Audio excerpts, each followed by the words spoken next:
বিবাহের পর টাকা পয়সা নিয়ে স্বামী স্ত্রীর মাঝে একদম বৈবাহিক জীবনের শুরুর দিকে না হলেও কোনো না কোনো পর্যায়ে গিয়ে কম আর বেশি কিছু না কিছু ঝামেলা সমস্যা হয়েই থাকে।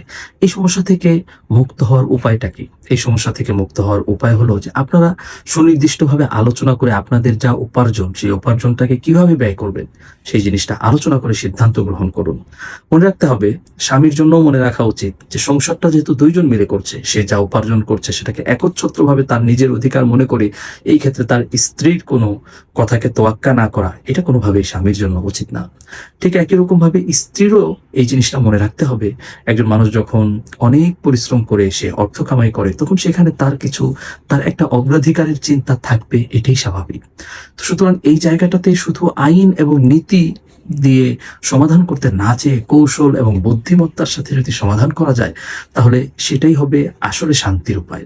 মনে রাখতে হবে, দিন শেষে আমরা সকলেই শান্তি চাই, কিন্তু শান্তিটা কিভাবে পাবো সেই পথটা খুঁজে পেতে আমাদের সমস্যা হয়।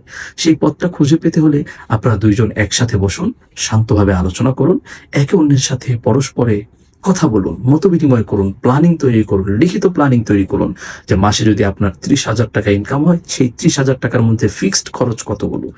এর মধ্য থেকে এই ফিক্সড খরচগুলো পরে আপনার জন্য আর কি করার সুযোগ থাকে?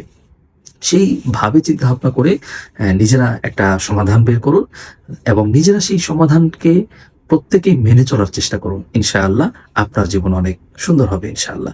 আসসালাম ম্যারেজ আপনার জীবনকে সুন্দর করার জন্য বিভিন্ন ধরনের কোর্স এবং সেমিনারের আয়োজন করে থাকে। আপনি যদি আগ্রহী হয়ে থাকেন, আমাদের পেজটিতে লাইক দিয়ে, আমাদের চ্যানেলটিতে সাবস্ক্রাইব করে আমাদের সাথে যুক্ত থাকুন। ইনশাআল্লাহ প্রতিনিয়ত এই ধরনের বিভিন্ন ফ্রি কনটেন্ট পেয়ে যাবেন ইনশাআল্লাহ।